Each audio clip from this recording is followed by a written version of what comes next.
ઓમ નમો ભગવતે વાસુદેવાય. 71મો અધ્યાય. શ્રી કૃષ્ણ ભગવાનનું ઇન્દ્રપ્રસ્થ પધરાવવું.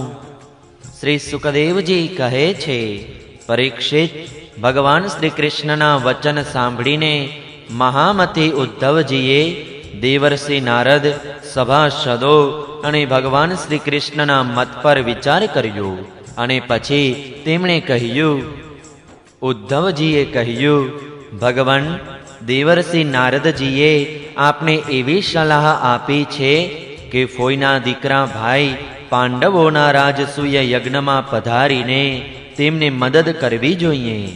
તેમનું આ સૂચન બરાબર જ છે અને સાથે સાથે શરણાગતોની રક્ષા કરવી એ આપણું કર્તવ્ય છે. પ્રભુ, જ્યારે આપણે આ દ્રષ્ટિએ વિચાર કરીએ છીએ કે રાજસૂય યજ્ઞ તે જ કરી શકે છે જે 10 દિશાઓ પર વિજય પ્રાપ્ત કરી લે છે, ત્યારે આપણે એ નિર્ણય કોઈ પણ પ્રકારના સંશય વિના કરીએ છીએ કે પાંડવોનો યજ્ઞ અને તે શરણાગતોની રક્ષા, આમ બંને હેતુ માટે જરાસંઘને જીતવો જરૂરી છે. પ્રભુ, માત્ર જરાસંઘને જીતી લેવાથી જ આપણો મહાન ઉદ્દેશ સફળ થઈ જશે. સાથે સાથે તેના દ્વારા બંધી બનાવેલા રાજાઓની મુક્તિ અને તેના કારણે આપને સુયશ પ્રાપ્ત થશે. રાજા જરાસંઘ મોટા મોટા રાજાઓના પણ દાંત ખાટા કરી દે છે, કેમ કે 10,000 હાથીઓનું તેનામાં બળ છે. તેને જો હરાવી શકે તો માત્ર ભીમસેન જ, કેમ કે તેઓ પણ તેના જેવા જ બળવાન છે. તેને દ્વંદ્વ યુદ્ધમાં એક વીર જીતી લે એ જ બધાથી ઉત્તમ છે. 100 અક્ષોહિણી સેના લઈને તે જ્યારે યુદ્ધ માટે ઊભો થશે ત્યારે તેને જીતવો સરળ નહીં થાય. જરાસંઘ બહુ મોટો બ્રાહ્મણ ભક્ત છે. જો બ્રાહ્મણો તેની પાસેથી કોઈ વાતની યાચના કરે તો તે બ્રાહ્મણોની ઈચ્છા અવશ્ય પૂરી કરે છે. તેથી ભીમસેન બ્રાહ્મણના વેશમાં જઈને તેની પાસે યુદ્ધની ભિક્ષા માગે. ભગવાન, એમાં શંકા નથી કે જો આપની ઉપસ્થિતિમાં ભીમસેન અને જરાસંઘનું દ્વંદ્વ યુદ્ધ થાય તો ભીમસેન તેને મારી નાખશે. પ્રભુ, આપ સર્વશક્તિમાન, રૂપરહિત, કાલ સ્વરૂપ છો. વિશ્વની સૃષ્ટિ અને પ્રલય આપની જ શક્તિથી થાય છે. બ્રહ્મા અને શંકર તો તેના નિમિત્ત માત્ર છે. આ પ્રમાણે જરાસંઘનો વધ આપણી શક્તિથી જ થશે. ભીમસેન તો માત્ર તેમાં નિમિત્ત બનશે. જ્યારે આ રીતે આપ જરાસંઘનો વધ કરી નાખશો ત્યારે કેદમાં પડેલા રાજાઓની રાણીઓ તેમના મહેલોમાં આપની વિશુદ્ધ લીલાનું ગાન કરશે કે આપે તેમના શત્રુનો નાશ કરી દીધો અને તેમના પતિઓને છોડાવી દીધા. બરાબર તે જ પ્રમાણે જેમ ગોપીઓ શંખચૂડથી છોડાવવાની લીલાનું આપના શરણાગત મુનિ લોકો ગજેન્દ્રની તથા રાવણ પાસેથી જાનકીજીની મુક્તિની લીલાનું તથા અમે લોકો આપના માતા પિતાને કંસના કારાગારમાંથી છોડાવવાની લીલાનું ગાન કરીએ છીએ. તેથી હે પ્રભુ, જરાસંઘનો વધ અનેક પ્રયોજનો સિદ્ધ કરી દેશે. બંદી રાજાઓના પુણ્ય પરિણામથી અથવા જરાસંઘના પાપ પરિણામથી. સચ્ચિદાનંદ સ્વરૂપ શ્રી કૃષ્ણ, આપ પણ અત્યારે રાજસૂય યજ્ઞ થાય તેવું ઈચ્છો છો, તેથી આપ પ્રથમ ત્યાં પધારો. શ્રી સુખદેવજી કહે છે, પરીક્ષિત, ઉદ્ધવજીની આ સલાહ બધી રીતે હિતકર અને નિર્દોષ હતી. દેવર્ષિ નારદ, યાદવોના વડીલ વૃદ્ધો અને સ્વયં ભગવાન શ્રી કૃષ્ણે પણ તેમની વાતનું સમર્થન કર્યું. હવે અંતર્યામી ભગવાન શ્રી કૃષ્ણે વસુદેવજી વગેરે ગુરુજનોની અનુમતિ લઈને દારૂક, જૈત્ર વગેરે સેવકોને ઇન્દ્રપ્રસ્થ જવાની તૈયારી કરવાની આજ્ઞા કરી. ત્યાર પછી ભગવાન શ્રી કૃષ્ણે યાદવપતિ ઉગ્રસેન અને બલરામની આજ્ઞા લઈને પરિવાર સાથે રાણીઓ અને તેમના બધા રસાલાને આગળ રવાના કરીને પછી દારૂકે લાવેલા ગરુડધ્વજ રથમાં બેઠા. ત્યાર પછી રથ, હાથી, ઘોડે સવારો અને પાયદળની બહુ મોટી સેના સાથે તેમણે પ્રસ્થાન કર્યું. તેમની વિદાય વેળાએ મૃદંગ, નગારા, ઢોલ, શંખ અને શૃંગવાદ્યોના મોટા ધ્વનિથી દસે દિશાઓ ગુંજી ઉઠી. સતી શિરોમણી રૂક્મિણીજી વગેરે હજારો શ્રી કૃષ્ણની પત્નીઓ પોતાના સંતાનો સાથે સુંદર સુંદર વસ્ત્રાભૂષણ, ચંદન, અંગરાગ અને પુષ્પોના હાર વગેરેથી સજી ધજીને ડોલીઓ, રથ અને સોનાની પાલખીઓમાં બેસીને પોતાના પતિદેવ ભગવાન શ્રી કૃષ્ણની સાથે ચાલી. પાયદળ સૈનિકો હાથમાં ઢાલ તલવાર લઈને તેમની રક્ષા કરતા રહીને ચાલતા હતા. એ જ પ્રમાણે સેવકોની સ્ત્રીઓ અને વારાંગનાઓ સારી પેઠે શૃંગાર સજીને સાદડીઓના તંબુઓ તથા કામડા વગેરે વસ્ત્રો રૂપી સરસમાનને ગાડાઓ ઉપર બાંધીને ઊંટો, બળદો, પાડા, ગધેડા, ખચ્ચરો તેમજ હાથીઓના વાહનો પર બેસીને ચાલવા લાગી. જેમ મગરમચ્છ અને તરંગો ઉછળવાથી ક્ષુબ્ધ સમુદ્ર શોભે છે, બરાબર તે જ પ્રમાણે અત્યંત ઘોંઘાટવાળું તે સૈન્ય મોટી ધજાઓ, છત્રો, ચામરો, ઉત્તમ આયુધો, અલંકારો, મુગટો તથા બખ્તરોથી તથા દિવસે તેના પર પડતા સૂર્યના કિરણોથી પ્રકાશિત થઈ રહેલી ભગવાન શ્રી કૃષ્ણની સેના અત્યંત શોભી ઉઠી. દેવર્ષિ નારદજી ભગવાન શ્રી કૃષ્ણ દ્વારા સમ્માનિત થઈને અને તેમના નિશ્ચયને સાંભળીને બહુ પ્રસન્ન થયા. ભગવાનના દર્શનથી તેમનું હૃદય અને બધી ઇન્દ્રિયો પરમાનંદમાં મગ્ન થઈ ગઈ. વિદાય વખતે ભગવાન શ્રી કૃષ્ણે તેમનું અનેક પ્રકારની સામગ્રીઓથી પૂજન કર્યું. હવે દેવર્ષિ નારદજીએ તેમને મનમાં જ પ્રણામ કર્યા અને તેમના દિવ્ય વિગ્રહને હૃદયમાં ધારણ કરીને આકાશ માર્ગે પ્રસ્થાન કર્યું. ત્યાર પછી ભગવાન શ્રી કૃષ્ણે જરાસંઘના બંદી રાજાઓના દૂતને મધુર વાણીથી આશ્વાસન આપતા કહ્યું, દૂત, તમે તમારા રાજાઓને જઈને કહેજો કે ડરશો નહીં, તમારું કલ્યાણ થાવ. હું જરાસંઘને મરાવી નાખીશ. ભગવાનની આવી આજ્ઞા લઈને તે દૂત ગિરિવજ્ર ચાલ્યો ગયો અને રાજાઓને ભગવાન શ્રી કૃષ્ણનો સંદેશો યથાવત કહી સંભળાવ્યો. તે રાજાઓ પણ કારાગૃહમાંથી છૂટવા માટે ભગવાનના શીઘ્ર આગમનની રાહ જોવા લાગ્યા.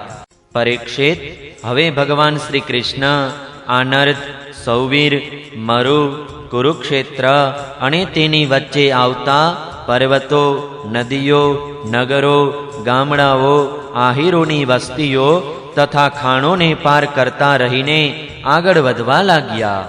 ભગવાન મુકુંદ રસ્તામાં દૃષદ્વતી અને સરસ્વતી નદી પાર કરીને પાંચાલ અને મત્સ્ય દેશોમાં થઈ ઇન્દ્રપ્રસ્થ પહોંચ્યા. પરીક્ષિત, ભગવાન શ્રી કૃષ્ણના દર્શન અત્યંત દુર્લભ છે. જ્યારે અજાત શત્રુ મહારાજ યુધિષ્ઠિરને એવા સમાચાર મળ્યા કે ભગવાન પધારી ગયા છે, ત્યારે તેમનું રોમે રોમ આનંદથી ખીલી ઉઠ્યું. તેઓ પોતાના આચાર્યો અને સ્વજન સંબંધીઓની સાથે ભગવાનનું સામૈયું કરવા નગરની બહાર આવ્યા. મંગલ ગીતો વાગતા હતા, વાજિંત્રો વાગતા હતા. ઘણા બ્રાહ્મણો ઊંચા સ્વરે વેદ મંત્રોનું ઉચ્ચારણ કરવા લાગ્યા. તે પ્રમાણે તેઓ બહુ જ આદરપૂર્વક ઋષિકેશ ભગવાનનું સ્વાગત કરવા માટે ચાલ્યા, જાણે ઇન્દ્રિયો મુખ્ય પ્રાણોને મળવા જઈ રહી હોય. ભગવાન શ્રી કૃષ્ણને જોઈને રાજા યુધિષ્ઠિરનું હૃદય સ્નેહની અધિકતાથી ગદગદ થઈ ગયું. તેમને ઘણા દિવસે પોતાના પ્રિયતમ ભગવાન શ્રી કૃષ્ણને જોવાનું સૌભાગ્ય પ્રાપ્ત થયું હતું. તેથી તેઓ તેમને વારંવાર પોતાના હૃદયે ચાંપતા હતા. ભગવાન શ્રી કૃષ્ણનો શ્રી વિગ્રહ ભગવતી લક્ષ્મીજીનું પવિત્ર અને એકમાત્ર નિવાસ સ્થાન છે. રાજા યુધિષ્ઠિર પોતાની બે ભુજાઓથી તેમનું આલિંગન કરીને સમસ્ત પાપ તાપોથી મુક્ત થઈ ગયા. તેઓ પૂર્ણ રૂપે પરમાનંદના સાગરમાં ડૂબી ગયા. નેત્રોમાં આંસુ છલકાઈ આવ્યા. અંગ અંગ પુલકિત થઈ ગયું. તેમને આ વિશ્વ પ્રપંચનું સહેજ પણ સ્મરણ ન રહ્યું. ત્યાર પછી ભીમસેને હસતા હસતા પોતાના મામાના દીકરા ભાઈ શ્રી કૃષ્ણનું આલિંગન કર્યું.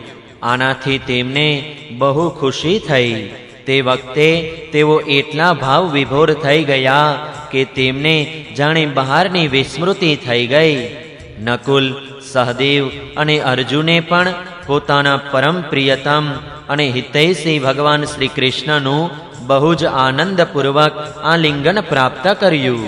ત્યારે તેમના નેત્રોમાં આંસુઓની ભરતી આવી ગઈ.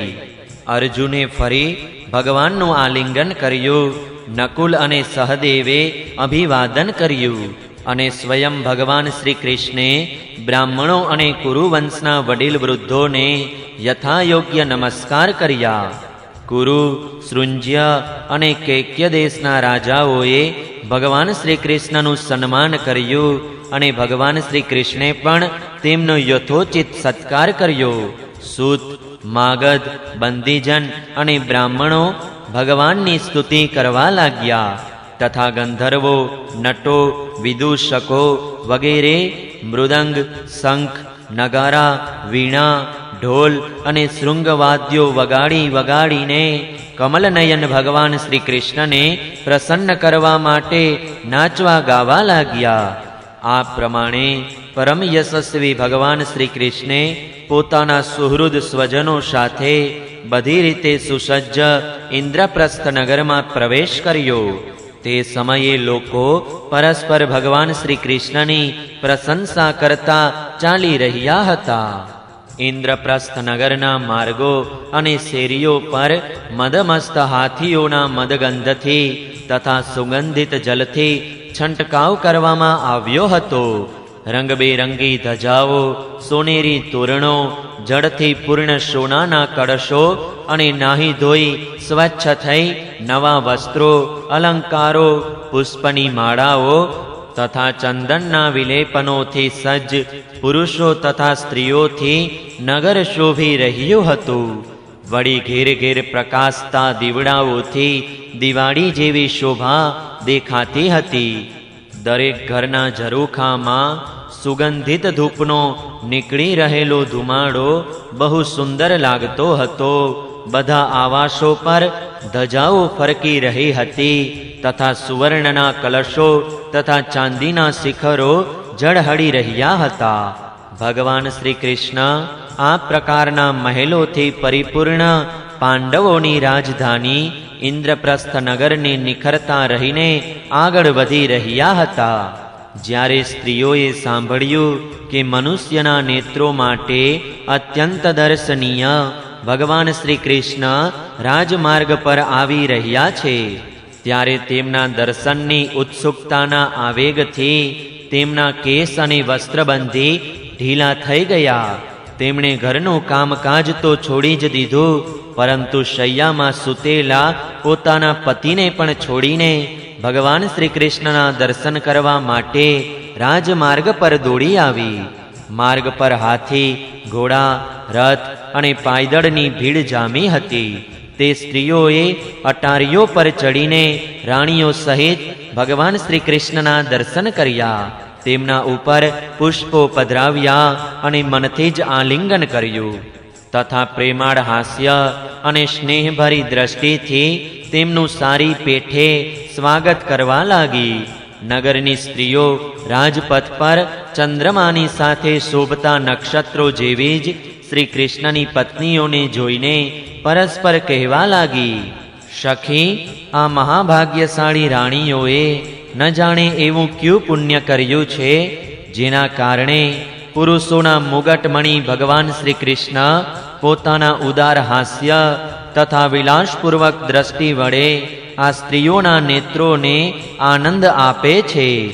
આ રીતે ભગવાન શ્રી કૃષ્ણ રાજમાર્ગ પરથી જઈ રહ્યા હતા.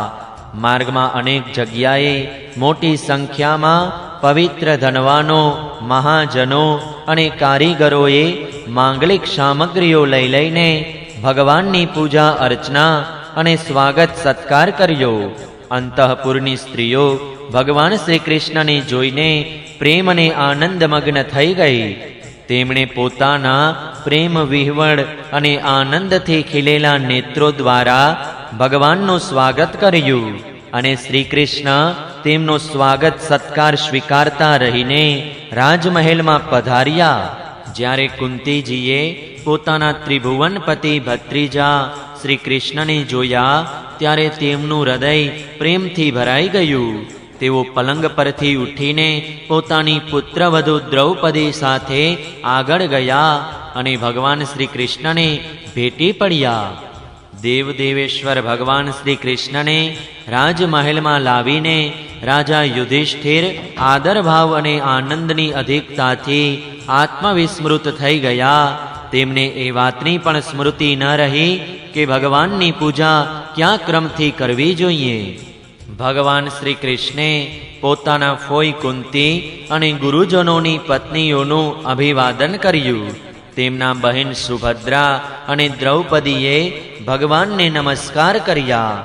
દ્રૌપદીએ પોતાના સાસુ કુંતીજીની પ્રેરણાથી વસ્ત્ર, આભૂષણ, માળા વગેરેથી રૂક્મિણી, સત્યભામા, ભદ્રા, જાંબવતી, કાલિંદી, મિત્રવિંદા, લક્ષ્મણા અને પરમ સાધ્વી સત્યા ભગવાનની આ પટરાણીઓનો તથા ત્યાં આવેલી કૃષ્ણની અન્ય પત્નીઓનો પણ યથાયોગ્ય સત્કાર કર્યો. ધર્મરાજ યુધિષ્ઠિરે ભગવાન શ્રી કૃષ્ણને તેમની સેના, સેવકો, મંત્રીઓ અને પત્નીઓની સાથે એવા સ્થાને ઉતારો આપ્યો જ્યાં રોજ નવી નવી સુખદ સામગ્રીઓ ઉપલબ્ધ હોય. અર્જુનની સાથે રહીને ભગવાન શ્રી કૃષ્ણે ખાંડવ વનને બાળીને અગ્નિને તૃપ્ત કર્યો હતો અને મયાસુરને તેમાંથી બચાવી લીધો હતો. પરીક્ષિત, તે મયાસુરે જ ધર્મરાજ યુધિષ્ઠિરને માટે ભગવાનની આજ્ઞાથી એક દિવ્ય સભા તૈયાર કરી દીધી. ભગવાન શ્રી કૃષ્ણ યુધિષ્ઠિરને આનંદિત કરવા માટે કેટલાય મહિના ઇન્દ્રપ્રસ્થમાં જ રોકાયા. તેઓ વખતો વખત અર્જુનની સાથે રથમાં બેસીને વિહાર કરવા માટે જતા હતા. તે સમયે મોટા મોટા વીર સૈનિકો પણ તેમની સેવામાં સાથે રહેતા હતા. 10મા સ્કંદના ઉત્તરાર્ધ અંતર્ગત કૃષ્ણનું ઇન્દ્રપ્રસ્થ ગમન નામનો 71મો અધ્યાય સમાપ્ત. જય શ્રી કૃષ્ણ. ઓમ નમો ભગવતે વાસુદેવાય. 72મો અધ્યાય પાંડવોના રાજસૂય યજ્ઞનું આયોજન અને જરાસંઘનો ઉદ્ધાર. શ્રી સુખદેવજી કહે છે, પરીક્ષિત, એક દિવસ મહારાજ યુધિષ્ઠિર ઘણા બધા મુનિઓ, બ્રાહ્મણો, ક્ષત્રિયો, વૈશ્યો, ભીમસેન વગેરે ભાઈઓ, આચાર્યો, કુળના વડીલ વૃદ્ધો, જ્ઞાતિબંધુઓ, સંબંધીઓ અને કુટુંબીઓની સાથે રાજસભામાં બેઠા હતા. તેમણે બધાની સામે ભગવાન શ્રી કૃષ્ણને સંબોધન કરીને આ વાત કહી. ધર્મરાજ યુધિષ્ઠિરે કહ્યું, ગોવિંદ, હું સર્વશ્રેષ્ઠ રાજસૂય યજ્ઞ દ્વારા આપનું અને આપના પરમ પવિત્ર વિભૂતિ સ્વરૂપ દેવતાઓનું યજન કરવા ઈચ્છું છું. પ્રભુ, આપ કૃપા કરીને મારો આ સંકલ્પ સિદ્ધ કરો એવી પ્રાર્થના છે. કમળનાભ, આપના ચરણની પાદુકાઓ સમસ્ત અમંગળોનો નાશ કરનારી છે. જે લોકો નિરંતર તેમની સેવા કરે છે, ધ્યાન અને સ્તુતિ કરે છે, ખરેખર તેઓ જ પવિત્રાત્મા છે. તેઓ જન્મ મૃત્યુના ચક્રાવમાંથી છૂટી જાય છે. અને જો તેઓ સાંસારિક વિષયોની અભિલાષા કરે તો તેમને તેમની પણ પ્રાપ્તિ થઈ જાય છે. પરંતુ જે આપના ચરણ કમળોનું શરણ લેતા નથી તેમને મુક્તિ તો મળતી જ નથી, સંસારના ભોગ પણ મળતા નથી. દેવતાઓના પણ આરાધ્ય દેવ, હું ઈચ્છું છું કે સંસારી લોકો આપના ચરણ કમળોની સેવાનો પ્રભાવ જુએ. પ્રભુ, કુરુવંશી અને સૃંજ્યવંશી રાજાઓમાં જે લોકો આપની ભક્તિ કરે છે અને જે નથી કરતા તેમનામાં શો ફરક છે તે સામાન્ય જનતાને દેખાડી દો. પ્રભુ, આપ બધાના આત્મા, સમદર્શી અને સ્વયં સ્વરૂપ સુખનો અનુભવ કરનારા સ્વયં બ્રહ્મ છો. આપનામાં આ હું છું અને આ બીજો એવો આપણા પરાયાનો ભેદભાવ નથી. તેમ છતાં જે આપની સેવા કરે છે તેમને તેમની ભાવના પ્રમાણે ફળ મળે છે. બરાબર તે જ પ્રમાણે જેમ કલ્પવૃક્ષની સેવા કરનારને મળે છે, તે ફળમાં જે ન્યૂનાધિકતા હોય છે તે તો ન્યૂનાધિક્ત સેવાને અનુરૂપ જ હોય છે. એનાથી આપનામાં વિષમતા અથવા નિર્દયતા વગેરે દોષ આવતા નથી. ભગવાન શ્રી કૃષ્ણે કહ્યું, શત્રુ વિજયી ધર્મરાજ, આપનો નિશ્ચય બહુ જ ઉત્તમ છે. રાજસૂય યજ્ઞ કરવાથી તમારી કલ્યાણકારી કીર્તિ સર્વલોકમાં ફેલાશે. રાજન, તમારો આ મહાયજ્ઞ ઋષિઓ, પિતૃઓ, દેવતાઓ, સગા સંબંધીઓ, અમને અને ક્યાં સુધી ગણાવવું, સમસ્ત પ્રાણીઓને અભિષ્ટ છે. મહારાજ, પૃથ્વીના સમસ્ત નરપતિઓને જીતીને સંપૂર્ણ પૃથ્વીને પોતાના વશમાં કરીને અને યજ્ઞોચિત સંપૂર્ણ સામગ્રી એકત્રિત કરીને પછી આ મહાયજ્ઞનું અનુષ્ઠાન કરો. મહારાજ, તમારા ચારે ભાઈઓ ઇન્દ્ર વગેરે લોકપાલોના અંશથી પેદા થયા છે. તે બધા જ અત્યંત બળવાન છે. તમે તો પરમ મનસ્વી અને સંયમી છો જ. તમે લોકોએ પોતાના સદગુણોથી મને તમારા વશમાં કરી લીધો છે. જે લોકોએ પોતાની ઇન્દ્રિયો અને મનને વશમાં કર્યું નથી, તેઓ મને પોતાને વશ કરી શકતા નથી.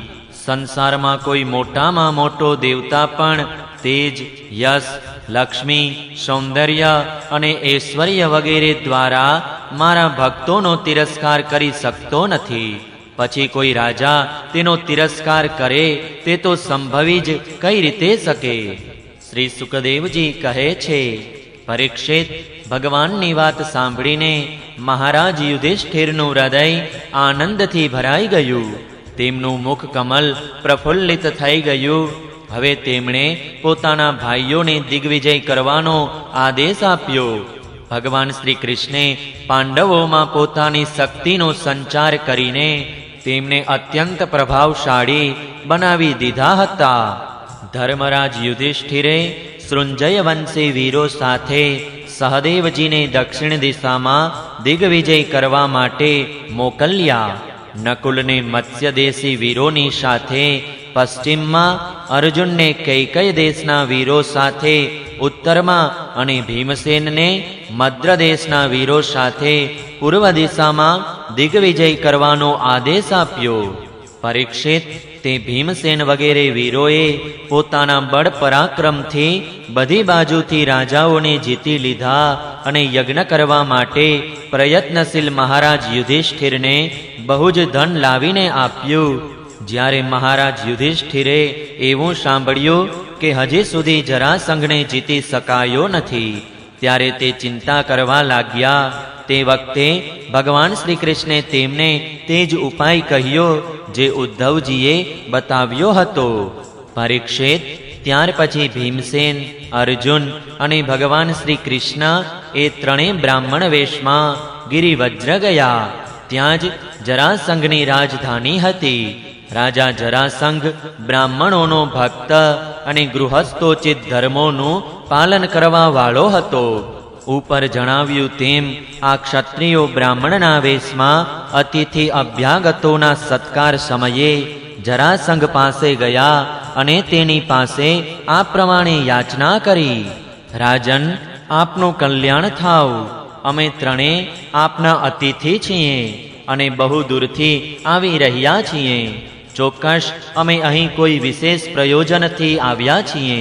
તેથી અમે આપની પાસેથી જે ઈચ્છીએ છીએ તે આપ અમને અવશ્ય આપો. સહનશીલને દુઃખ શું છે? દુષ્ટોને અકાર્ય શું છે? દાતાઓને ન આપવા જેવું શું છે? અને સમદર્શી પુરુષને પારકું કોણ છે?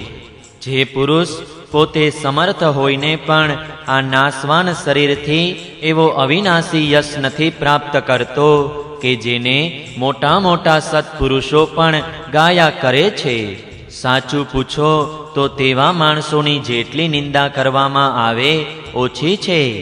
તેનું જીવન શોક કરવાને યોગ્ય છે. રાજન, તમે તો જાણતા જ હશો, રાજા હરિશ્ચંદ્ર રંતીદેવ માત્ર અન્નના દાણા વીણી વીણીને નિર્વાહ કરવાવાળા મહાત્મા મુદગલ, શિબી, બલિ, વ્યાઘ અને કપોત વગેરે કેટલાય વ્યક્તિઓ અતિથિને પોતાનું સર્વસ્વ આપીને નાશવાન શરીર દ્વારા અવિનાશી પદને પ્રાપ્ત થઈ ચૂક્યા છે.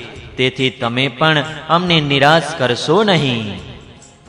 શ્રી સુકદેવજી કહે છે, પરીક્ષિત, જરાસંઘે તે લોકોનો સ્વર, આકૃતિ અને ધનુષ્યની દોરીના ઘસારાના ચિહ્નોવાળા હાથના કાંડા જોઈને ઓળખી લીધા કે આ તો બ્રાહ્મણ નથી પણ ક્ષત્રિય છે. હવે તે વિચારવા લાગ્યો કે મેં ક્યાંક આ લોકોને જોયા પણ છે. પછી તેણે મનમાં વિચાર્યું કે આ ક્ષત્રિયો હોવા છતાં પણ બ્રાહ્મણનો વેશ બનાવીને આવ્યા છે. જ્યારે આ ભિક્ષા જ માગવા આવ્યા છે ત્યારે તેમની ઈચ્છા હોય તે માગી લે, હું તેમને આપીશ. યાચના કરવાથી પોતાનું અત્યંત પ્રિય અને દુસ્ત્યજ શરીર આપવામાં પણ મને વાર નહીં લાગે. વિષ્ણુ ભગવાને બ્રાહ્મણોનો વેશ ધારણ કરીને બલિરાજાનું ધન, ઐશ્વર્ય બધું જ છીનવી લીધું. છતાં બલિનો પવિત્ર યશ હજી પણ ફેલાયેલો છે અને આજે પણ લોકો બહુ જ આદરપૂર્વક તેનું ગાન કરે છે. એમાં સંદેહ નથી કે વિષ્ણુ ભગવાને દેવરાજ ઇન્દ્રની રાજલક્ષ્મી બલિ પાસેથી છીનવીને તેને આપવા માટે જ બ્રાહ્મણનું રૂપ લીધું હતું. દૈત્યરાજ બલિને આ વાતની ખબર પડી ગઈ હતી અને શુક્રાચાર્યજીએ તેમને રોક્યા પણ હતા, પરંતુ તેમને પૃથ્વીનું દાન આપી જ દીધું.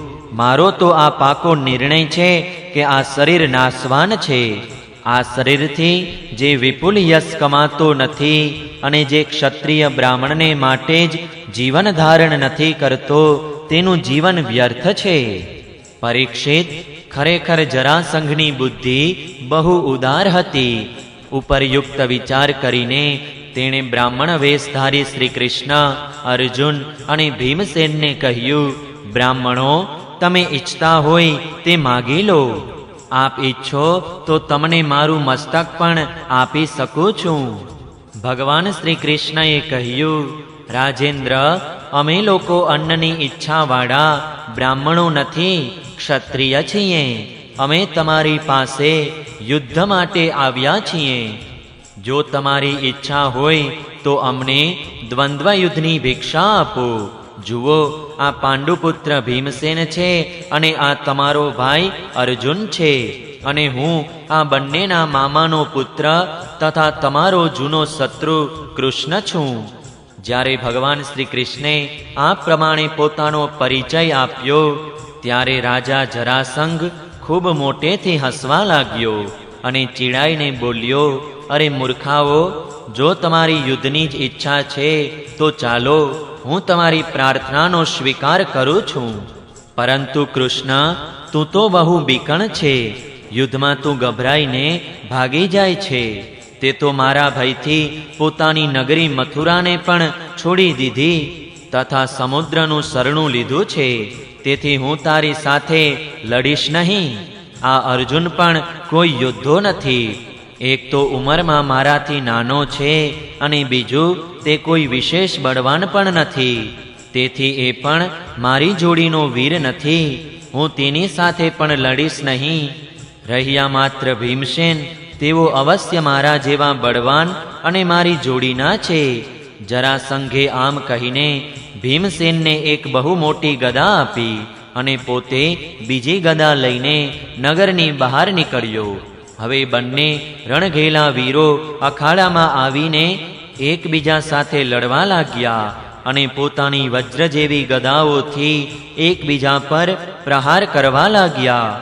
તેઓ ડાબા જમણી જાત જાતના દાવ બદલતા રહીને જાણે બે શ્રેષ્ઠ નટનાયકો રંગમંચ પર યુદ્ધનો અભિનય કરતા હોય એવા શોભવા લાગ્યા. પરીક્ષિત, જ્યારે એકની ગદા બીજાની ગદા સાથે ટકરાતી ત્યારે એવું લાગતું કે જાણે યુદ્ધ કરતા બે હાથીઓના દાંત સામસામા અથડાવવાથી કડાકા થાય છે અથવા જોરથી વીજળીના કડાકા થઈ રહ્યા છે. જ્યારે બે હાથી ક્રોધ કરીને લડવા લાગે છે અને આકડાની ડાળીઓ તોડી તોડીને એકબીજા પર પ્રહાર કરે છે ત્યારે એકબીજાના પ્રહારથી તે ડાળીઓનો ભૂક્કો થઈ જાય છે. તે જ રીતે જ્યારે જરાસંઘ અને ભીમસેન ખૂબ વેગપૂર્વક ગદાઓ ફેરવી ફેરવીને એકબીજાના ખભા, કમર, હાથ, પગ, સાથળ અને હાંસળીઓ પર પ્રહાર કરવા લાગ્યા ત્યારે તેમની ગદાઓ તેમના શરીર સાથે ટકરાઈને ભાંગીને ભૂક્કો થવા લાગી. આ પ્રમાણે જ્યારે ગદાઓ ભાંગી ગઈ ત્યારે બંને વીરો ક્રોધપૂર્વક પોતાની મુઠ્ઠીઓથી એકબીજાને કચડી નાખવાની ચેષ્ટા કરવા લાગ્યા. તેમના મુક્કાના પ્રહારો લોઢાના ઘણ જેવા પડતા હતા.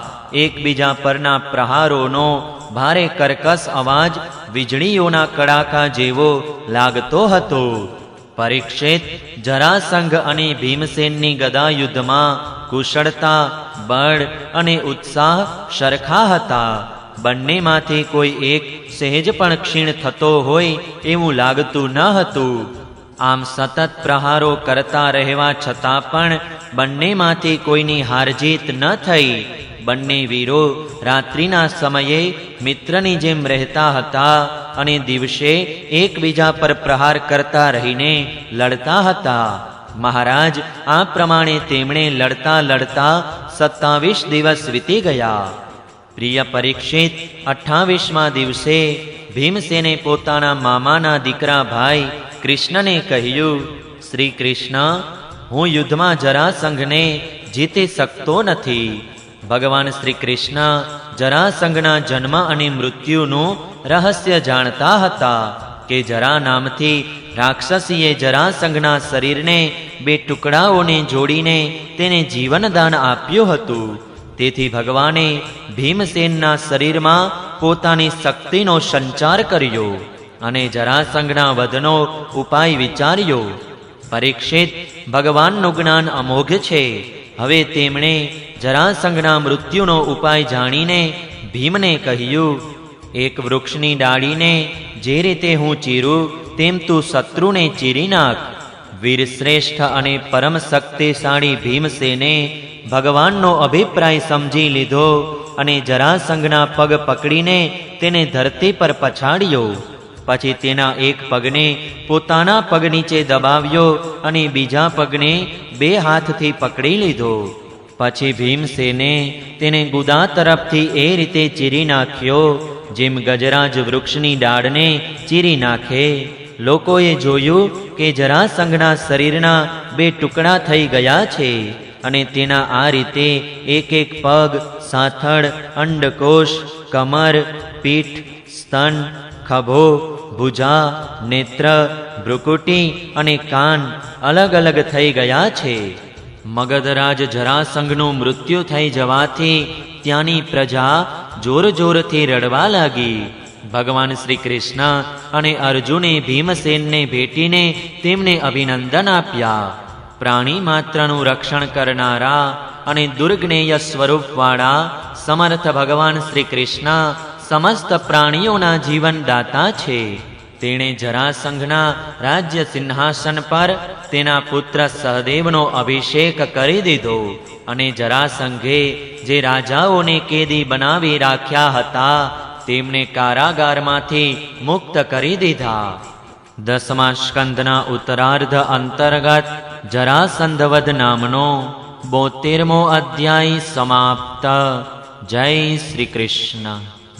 ઓમ નમો ભગવતે વાસુદેવાય. 73મો અધ્યાય. જરાસંઘના કારાવાસમાંથી છૂટેલા રાજાઓની વિદાય અને ભગવાનનું ઇન્દ્રપ્રસ્થ પાછા આવવું. શ્રી સુકદેવજી કહે છે, પરીક્ષિત, જરાસંઘે અનાયાસે જ 20,800 રાજાઓને જીતીને પર્વતની તળેટીમાં એક કિલ્લામાં કેદ કરી રાખ્યા હતા. ભગવાન શ્રી કૃષ્ણના છોડી દેવાથી જ્યારે તેઓ રાજા ત્યાંથી નીકળ્યા ત્યારે તેમના શરીર અને વસ્ત્રો મેલા થઈ ગયા હતા, ભૂખથી દુર્બળ થઈ ગયા હતા અને તેમના મોઢા સુકાઈ ગયા હતા. જેલમાં બંધ રહેવાને કારણે તેમના શરીરનું એક એક અંગ ઢીલું પડી ગયું હતું. ત્યાંથી નીકળતા જ તે રાજાઓએ જોયું કે સામે ભગવાન શ્રી કૃષ્ણ ઊભા છે. વર્ષાકાળના મેઘ જેવું તેમનું શ્યામ સુંદર શરીર છે અને તેના પર પીળા રંગનું રેશમી વસ્ત્ર ધારણ કરેલું છે. 4 ભુજાઓ છે, જેમાં ગદા, શંખ, ચક્ર અને કમળ શોભી રહ્યા છે. વક્ષ સ્થળ પર સોનેરી રેખા શ્રીવત્સનું ચિહ્ન છે અને કમળના ગર્ભ જેવા લાલ નેત્રો છે. સુંદર પ્રસન્ન મુખારવિંદ અને કાનોમાં મકરાકૃત કુંડળો જગમગી રહ્યા છે. સુંદર મુગટ, મોતીઓના હાર, કંકણ, મેખલા અને બાજુબંધ પોતપોતાના સ્થાને શોભી રહ્યા છે. કંઠમાં કૌસ્તુભમણિ ધારણ કરેલા અને ઘૂંટણ સુધી લટકતી વનમાળા ધારણ કરેલા ભગવાન શ્રી કૃષ્ણના દર્શન કરીને તે રાજાઓ જાણે તેમના નેત્રોથી ભગવાનને પી રહ્યા છે, જીભથી ચાટી રહ્યા છે, નાસિકાથી સૂંઘી રહ્યા છે અને બાહુઓથી આલિંગન કરી રહ્યા છે. તેમના બધા પાપ તો ભગવાનના દર્શનથી જ ધોવાઈ ગયા હતા. તેમણે ભગવાન શ્રી કૃષ્ણના ચરણોમાં પોતાના મસ્તક મૂકીને પ્રણામ કર્યા. ભગવાન શ્રી કૃષ્ણના દર્શનથી તે રાજાઓને એટલો અધિક આનંદ થયો કે કેદમાં રહેવાનું દુઃખ ભૂલાઈ ગયું. તેઓ હાથ જોડીને વિનમ્રતાથી ભગવાન શ્રી કૃષ્ણની સ્તુતિ કરવા લાગ્યા. રાજાઓએ કહ્યું, નમસ્તે દેવદેવેશ પ્રપન્નાર્તિહરાવ્યય પ્રપન્નાન પાહિ નઃ કૃષ્ણ નિર્વિણાન ઘોર સંશ્રુતે. શરણાગતોના તમામ દુઃખ અને ભય હરી લેનારા દેવેશ્વર, સચ્ચિદાનંદ સ્વરૂપ અવિનાશી શ્રી કૃષ્ણ, અમે આપને નમસ્કાર કરીએ છીએ. આપે જરાસંઘના કારાગારમાંથી તો અમને છોડાવી જ દીધા, હવે આ જન્મ મૃત્યુરૂપ ઘોર સંસાર ચક્રથી પણ છોડાવો. કેમ કે સંસારના દુઃખોનો કડવો અનુભવ કરીને તેનાથી અમને વૈરાગ્ય થઈ ગયો છે અને આપના શરણમાં આવ્યા છીએ. પ્રભુ, હવે આપ અમારી રક્ષા કરો. મધુસૂદન, અમારા સ્વામી, અમે મગધરાજ જરાસંઘનો કોઈ દોષ જોતા નથી. ભગવાન, એ તો આપનો બહુ મોટો અનુગ્રહ છે કે અમે રાજા કહેવાતા લોકોને રાજ્યલક્ષ્મીથી ચ્યુત કરી દેવામાં આવ્યા. અર્થાત રાજાઓનું રાજ્ય ભ્રષ્ટ થવું તે આપની કૃપા છે. કેમ કે જે રાજા પોતાના રાજ્ય ઐશ્વર્યના મદથી ચકી જાય છે તેને સાચા સુખની, કલ્યાણની પ્રાપ્તિ ક્યારેય થઈ શકતી નથી. તે આપની માયાથી મોહિત થઈને અનિત્ય સંપત્તિઓને જ અચલ માની બેસે છે. જેમ મૂર્ખ લોકો જાંજવના જળને જળાશય માને છે, તેવી જ રીતે ઇન્દ્રિય લોલુપ અને અજ્ઞાની પુરુષો પણ આ પરિવર્તનશીલ માયાને સત્ય વસ્તુ માની લે છે. ભગવાન, પહેલા અમે લોકો ધન સંપત્તિના નશામાં ચૂર થઈને આંધળા બની ગયા હતા. આ પૃથ્વીને જીતી લેવા માટે એકબીજાની હરીફાઈ કરતા હતા અને પોતાની પ્રજાનો નાશ કરતા હતા.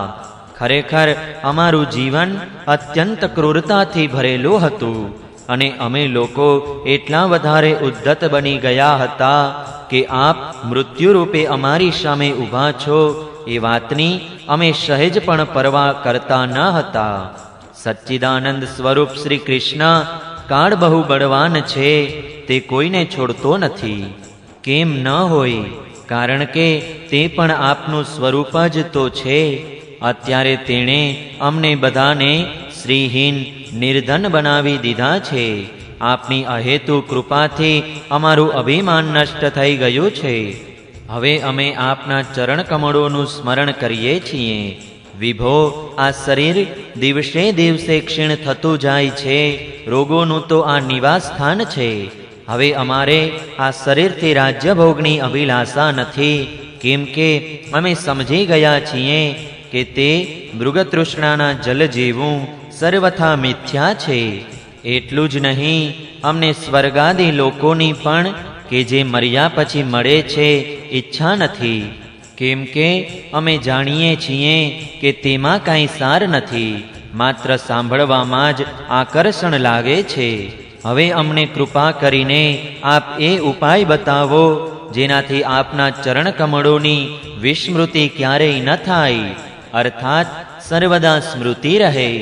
ભલે અમારે સંસારની કોઈ પણ યોનિમાં જન્મ કેમ ન લેવો પડે.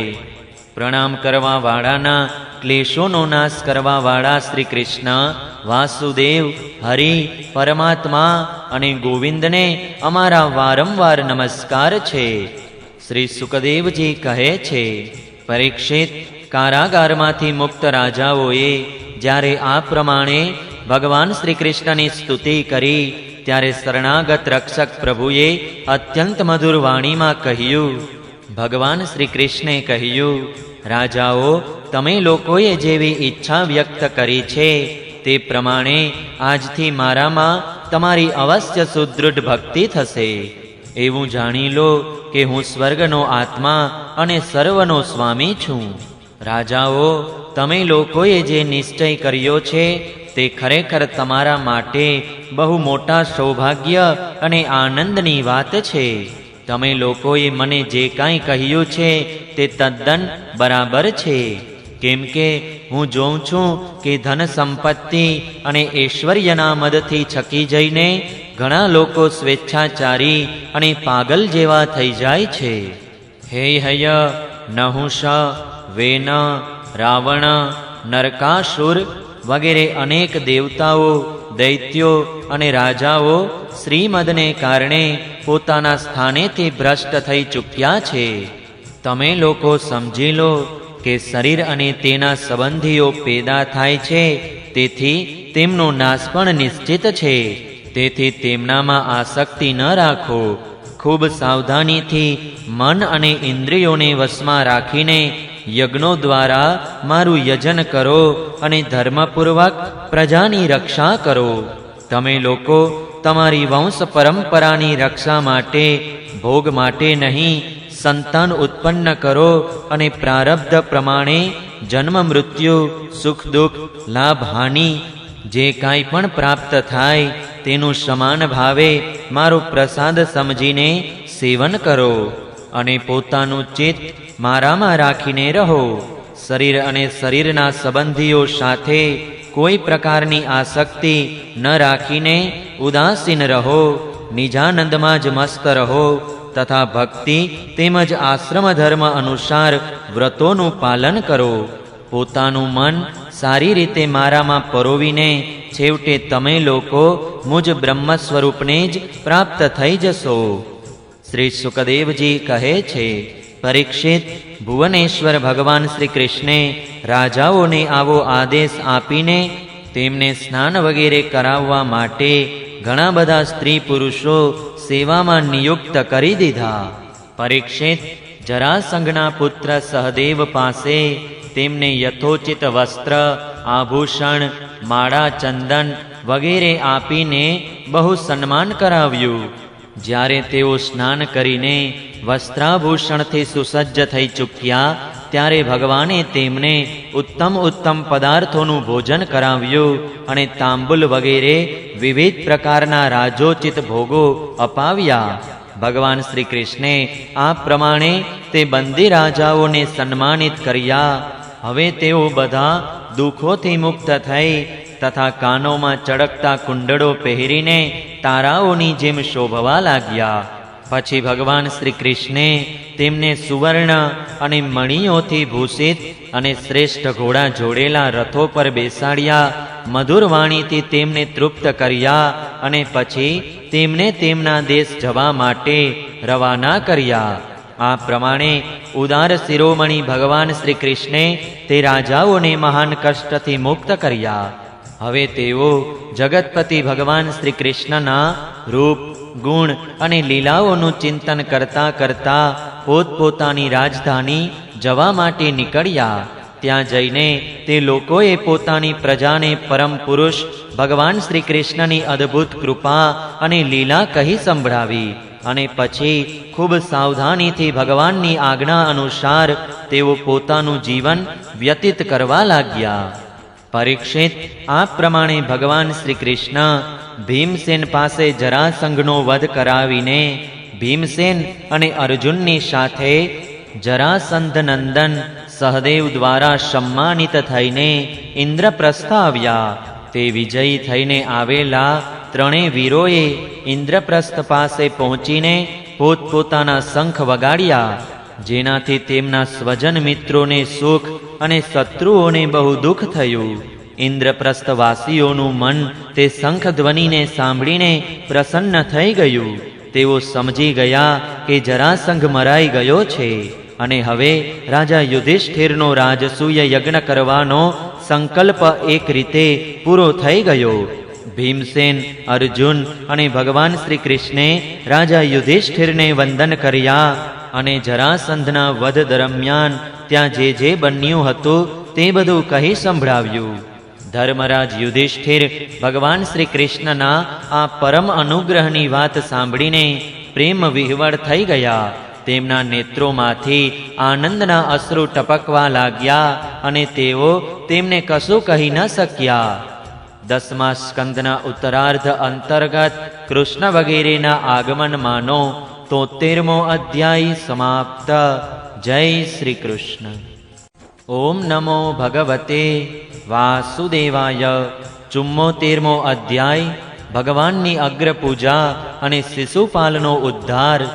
શ્રી સુકદેવજી કહે છે, પરીક્ષિત, ધર્મરાજ યુધિષ્ઠિર જરાસંઘનો વધ અને સર્વશક્તિમાન ભગવાન શ્રી કૃષ્ણનો અદ્ભુત મહિમા સાંભળીને ખૂબ પ્રસન્ન થયા અને તેમને કહેવા લાગ્યા.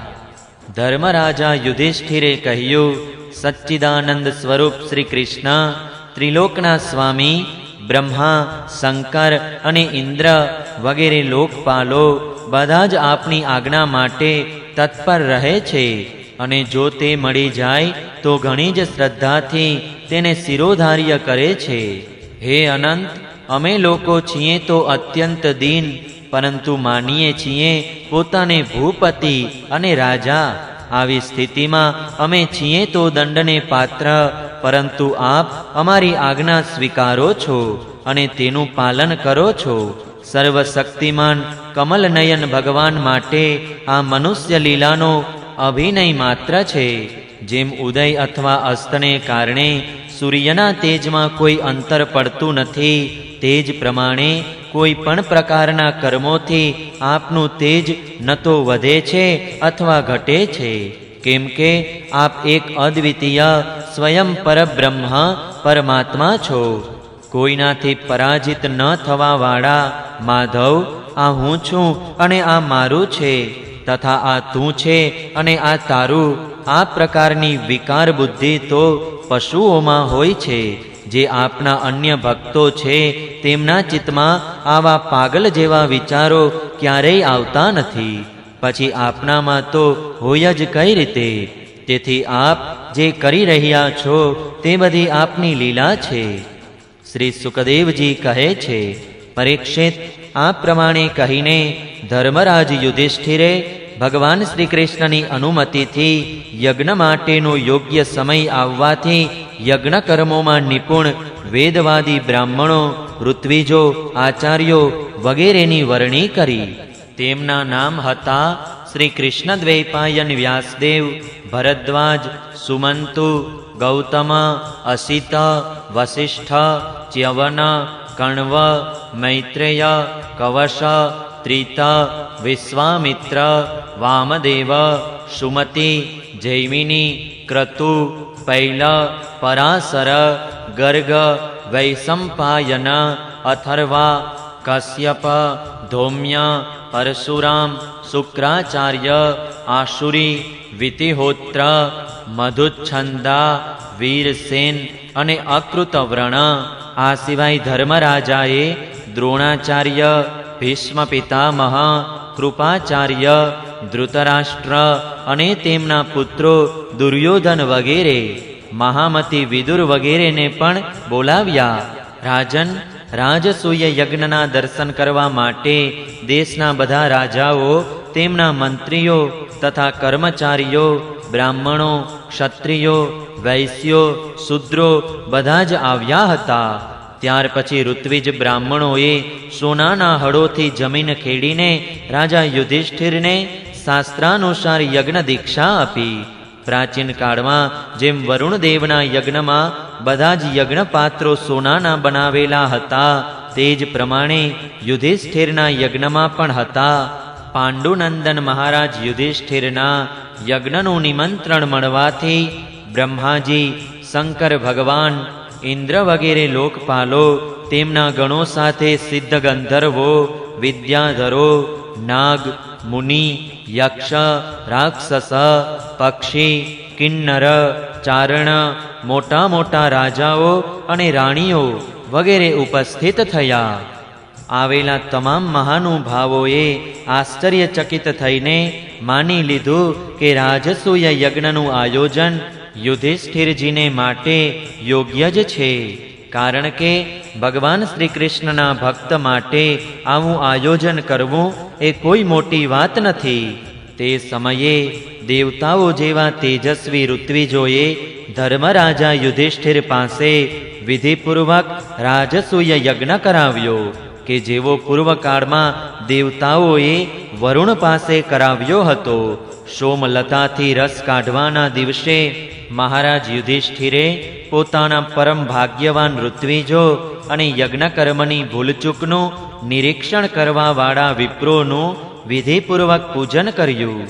હવે સભાસદો એ વિષય પર વિચાર કરવા લાગ્યા કે સદસ્યોમાં અગ્રપૂજા કોની કરવી. જેટલી મતિ એટલા મત. તેથી સર્વસંમતિથી કોઈ નિર્ણય ન થઈ શક્યો. આવી સ્થિતિમાં સહદેવજીએ કહ્યું, યાદવ શ્રેષ્ઠ ભક્ત વત્સલ ભગવાન શ્રી કૃષ્ણ જ સદસ્યોમાં સર્વશ્રેષ્ઠ અને અગ્રપૂજાને પાત્ર છે. કેમ કે તેઓ જ સમસ્ત દેવતાઓના રૂપમાં છે અને દેશ, કાળ, ધન વગેરે જેટલી પણ વસ્તુઓ છે તે બધાના રૂપમાં પણ તેઓ જ છે. આ સંપૂર્ણ વિશ્વ શ્રી કૃષ્ણનું જ રૂપ છે. સમસ્ત યજ્ઞો પણ શ્રી કૃષ્ણ સ્વરૂપ જ છે. ભગવાન શ્રી કૃષ્ણ જ અગ્નિ, આહુતિ અને મંત્રોના રૂપ છે. જ્ઞાન માર્ગ અને કર્મ માર્ગ એ બંને પણ શ્રી કૃષ્ણ પ્રાપ્તિના જ હેતુ છે. સભાસદો, હું ક્યાં સુધી વર્ણન કરું. શ્રી કૃષ્ણ એક છે, અદ્વિતીય છે. આ શ્રી કૃષ્ણ જ સર્વ જગતના આત્મા છે. તેઓ પોતે પોતાનામાં જ સ્થિત અને જન્મ, અસ્તિત્વ, વૃદ્ધિ વગેરે 6 ભાવ વિકારોથી રહિત છે. તેઓ પોતાના આત્મ સ્વરૂપ સંકલ્પથી જ જગતની રચના, પાલન અને સંહાર કરે છે. આ સમસ્ત સંસાર શ્રી કૃષ્ણના જ અનુગ્રહથી અનેક પ્રકારના કર્મોનું અનુષ્ઠાન કરતો રહીને ધર્મ, અર્થ, કામ અને મોક્ષરૂપ પુરુષાર્થો કરે છે. તેથી સર્વશ્રેષ્ઠ ભગવાન શ્રી કૃષ્ણની જ અગ્રપૂજા થવી જોઈએ. એમની પૂજા કરવાથી સમસ્ત પ્રાણીઓની તથા આપણી પણ પૂજા થઈ જાય છે. જેઓ પોતાના દાન ધર્મનું અનંત ફળ ઈચ્છે છે, તેમણે સમસ્ત પ્રાણીઓ અને પદાર્થોના અંતરાત્મા ભેદભાવ રહિત પરમ શાંત અને પરિપૂર્ણ ભગવાન શ્રી કૃષ્ણને જ દાન આપવું જોઈએ. પરીક્ષિત, સહદેવજી ભગવાનનો મહિમા અને તેમના પ્રભાવને જાણતા હતા. આટલું કહીને તેઓ મૌન થઈ ગયા. તે વખતે ધર્મરાજ યુધિષ્ઠિરની યજ્ઞસભામાં જેટલા સત્પુરુષો ઉપસ્થિત હતા બધાએ એકી અવાજે બરાબર છે, બરાબર છે કહીને સહદેવજીની વાતનું સમર્થન કર્યું. ધર્મરાજ યુધિષ્ઠિરે બ્રાહ્મણોની આજ્ઞા સાંભળીને તથા સભાસદોનો અભિપ્રાય જાણીને બહુ આનંદપૂર્વક પ્રેમની અધિકતાથી વિહવળ થઈને ભગવાન શ્રી કૃષ્ણની અગ્ર પૂજા કરી.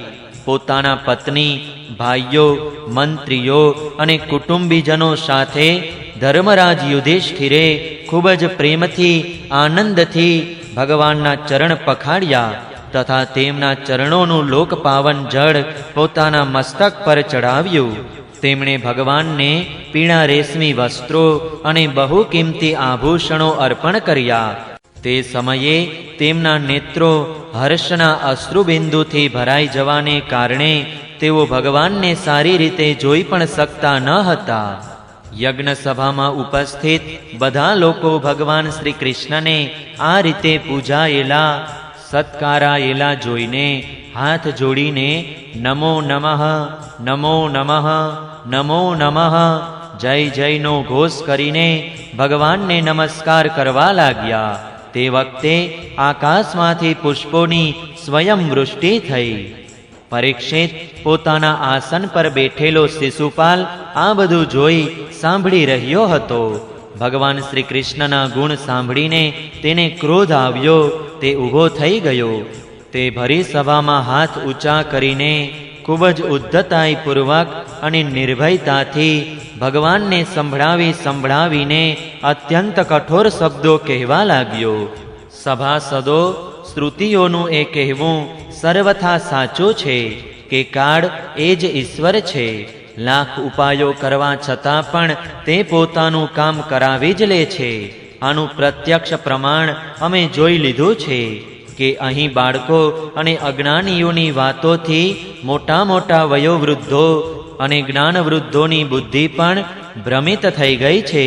પરંતુ હું માનું છું કે તમે લોકો અગ્રપૂજાને યોગ્ય પાત્રનો નિર્ણય કરવા પૂરી રીતે સક્ષમ છો.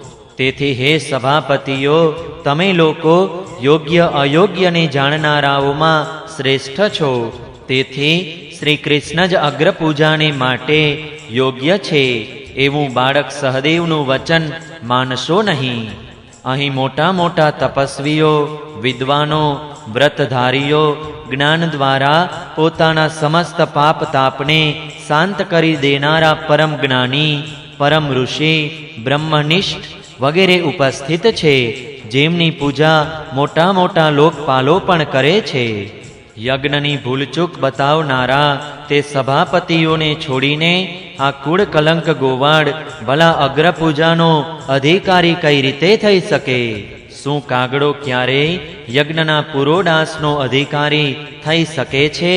ન તેનો કોઈ વર્ણ છે, ન કોઈ આશ્રમ, કુળ પણ તેનું ઊંચું નથી. તે બધા ધર્મોથી બહિષ્કૃત છે. વેદ અને લોકમર્યાદાઓનું ઉલ્લંઘન કરીને ઈચ્છાનુસાર આચરણ કરે છે. તેનામાં કોઈ ગુણ પણ નથી. આવી સ્થિતિમાં આ અગ્રપૂજાને પાત્ર કઈ રીતે થઈ શકે? તમે લોકો જાણો છો કે રાજા યયાતિએ યદુકુળને શાપ આપ્યો છે. તેથી સત્પુરુષોએ આ વંશનો બહિષ્કાર કરી દીધો છે. તે બધા વ્યર્થ મધુપાનમાં આસક્ત રહે છે. પછી આ અગ્રપૂજાને યોગ્ય કઈ રીતે હોઈ શકે? આ બધાએ બ્રહ્મર્ષિઓ દ્વારા સેવિત મથુરા વગેરે દેશોનો પરિત્યાગ કરી દીધો અને બ્રહ્મતેજ રહિત સમુદ્રરૂપી કિલ્લાનો આશ્રય કરીને રહે છે. ત્યાંથી જ્યારે આ લોકો બહાર નીકળે છે ત્યારે ડાકુઓની જેમ પ્રજાને સતાવે છે. પરીક્ષિત, સાચું પૂછો તો શિશુપાલનું તમામ શુભ નષ્ટ થઈ ચૂક્યું હતું. તેથી તેણે બીજી પણ ઘણી કડવી વાતો ભગવાન શ્રી કૃષ્ણને સંભળાવી. પરંતુ જેમ સિંહ ક્યારેય શિયાળની બૂમો ઉપર ધ્યાન આપતો નથી, તે જ પ્રમાણે ભગવાન શ્રી કૃષ્ણ મૌન રહ્યા. તેમણે શિશુપાલને કોઈ ઉત્તર ન આપ્યો. પરંતુ સભાસદો માટે ભગવાનની નિંદા અસહ્ય બની ગઈ. તેમાંથી કેટલાએ પોતાના કાન બંધ કરીને શિશુપાલને ગાળો દેતા બહાર નીકળી ગયા. પરીક્ષિત, જે ભગવાનની અથવા ભગવાનના ભક્તોની નિંદા સાંભળીને ત્યાંથી ચાલ્યો નથી જતો, તે પોતાના શુભ કર્મોથી ચ્યુત થઈ જાય છે અને તેની અધોગતિ થાય છે. પરીક્ષિત, હવે શિશુપાલને મારી નાખવા માટે પાંડવો, મત્સ્ય, કૈકેય અને સૃંજવંશી રાજાઓ ક્રોધ કરીને હાથમાં હથિયાર ઉઠાવી ઊભા થઈ ગયા. પરંતુ શિશુપાલ એનાથી સહેજ પણ ગભરાયો નહીં. તેણે કોઈ પણ પ્રકારનો આગળ પાછળનો વિચાર કર્યા વિના પોતાની ઢાલ તલવાર ઉઠાવી લીધી અને તે ભરી સભામાં શ્રી કૃષ્ણના પક્ષપાતી રાજાઓને લલકારવા લાગ્યો. તે લોકોને લડતા ઝઘડતા જોઈને ભગવાન શ્રી કૃષ્ણ ઊભા થયા. તેમણે પોતાના પક્ષના રાજાઓને શાંત કર્યા અને સ્વયં ક્રોધ કરીને પોતાના ઉપર દોડીને આવી રહેલા શિશુપાલનું મસ્તક તીક્ષ્ણ ધારવાળા ચક્રથી કાપી નાખ્યું. શિશુપાલના મૃત્યુથી ત્યાં ભારે કોલાહલ થયો. તેના અનુયાયી રાજાઓ પોતાના પ્રાણ બચાવતા ત્યાંથી નાસી ગયા. શિશુપાલના દેહમાંથી ઉત્પન્ન થયેલી તેજની જ્યોતિ જેમ આકાશમાંથી ઉત્પન્ન થયેલ ઉલ્કા વીજળી ભૂમિમાં સમાઈ જાય તેમ ભગવાનમાં સમાઈ ગઈ. પરીક્ષિત, શિશુપાલના અંતઃકરણમાં લાગ લગાટ 3 જન્મોથી વેરભાવમાં અભિવૃદ્ધિ થઈ રહી હતી અને આ પ્રમાણે વેરભાવથી જ ભગવાનનું ધ્યાન કરતા કરતા તે તન્મય થઈ ગયો, ભગવાનનો પાર્ષદ બની ગયો. સાચું જ છે, મૃત્યુ પછી પ્રાપ્ત થનાર ગતિમાં ભાવ જ કારણ છે. શિશુપાલની સદગતિ થયા પછી ચક્રવર્તી ધર્મરાજા યુધિષ્ઠિરે સદસ્યો અને ઋત્વિજોને ઘણી દક્ષિણા આપી તથા બધાનો સત્કાર કરીને વિધિપૂર્વક યજ્ઞાંત સ્નાન, અવભૃત સ્નાન કર્યું. પરીક્ષિત, આ પ્રમાણે યોગેશ્વર ભગવાન શ્રી કૃષ્ણે ધર્મરાજ યુધિષ્ઠિરનો રાજસૂય યજ્ઞ પૂર્ણ કર્યો અને પોતાના સગા સંબંધીઓ અને સુહૃદોની પ્રાર્થનાથી થોડા મહિના ત્યાં જ રોકાયા. ત્યાર પછી રાજા યુધિષ્ઠિરની ઈચ્છા ન હોવા છતાં પણ સર્વશક્તિમાન ભગવાન શ્રી કૃષ્ણે તેમની આજ્ઞા લઈ લીધી અને પોતાની રાણીઓ તથા મંત્રીઓ સાથે ઇન્દ્રપ્રસ્થથી દ્વારકાપુરી જવા પ્રસ્થાન કર્યું. પરીક્ષિત, હું એ ઉપાખ્યાન તમને વિસ્તારપૂર્વક સંભળાવી ચૂક્યો છું કે વૈકુંઠવાસી જય અને વિજયને સનકાદી ઋષિઓના શાપથી વારંવાર જન્મ લેવો પડ્યો હતો.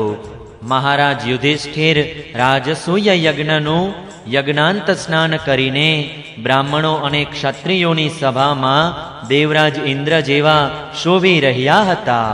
રાજા યુધિષ્ઠિરે દેવતાઓ, મનુષ્યો અને આકાશચારી કિન્નરો, ગંધર્વોનો યથાયોગ્ય સત્કાર કર્યો તથા તેઓ ભગવાન શ્રી કૃષ્ણ અને રાજસૂય યજ્ઞની પ્રશંસા કરતા કરતા ખૂબ આનંદિત થઈને પોતપોતાના લોકમાં સિધાવી ગયા.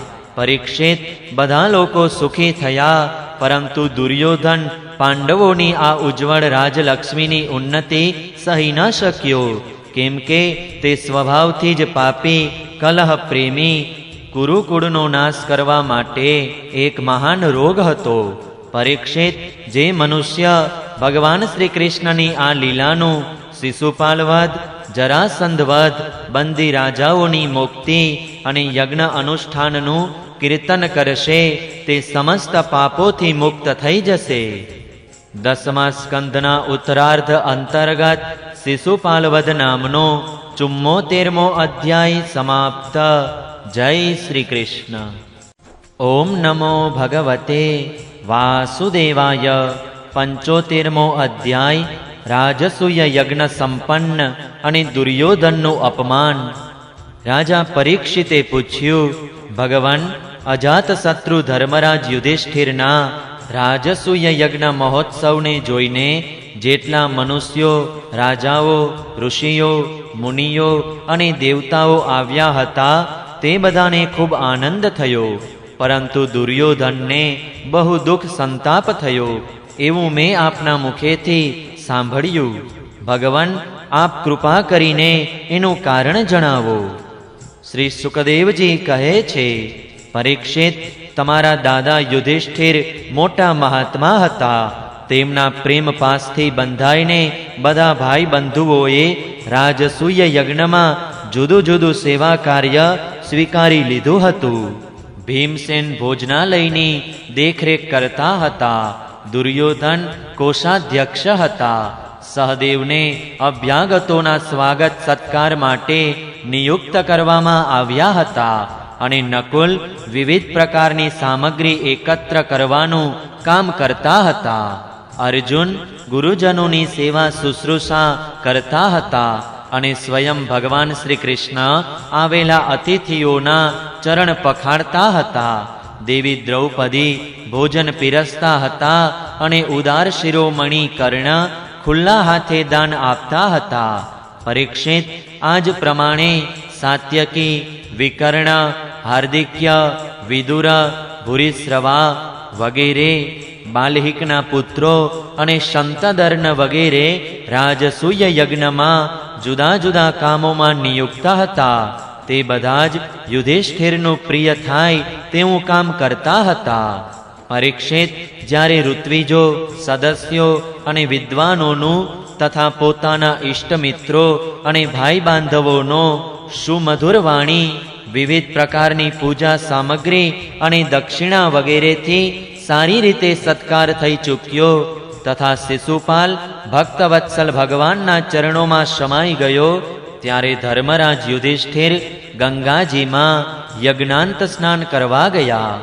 જે વખતે તેઓ અવભૃત સ્નાન કરવા લાગ્યા, ત્યારે મૃદંગ, શંખ, ભેરી, ઢોલ, નગારા અને શૃંગવાદ્યો વગેરે વિવિધ પ્રકારના વાજિંત્રો વાગવા લાગ્યા.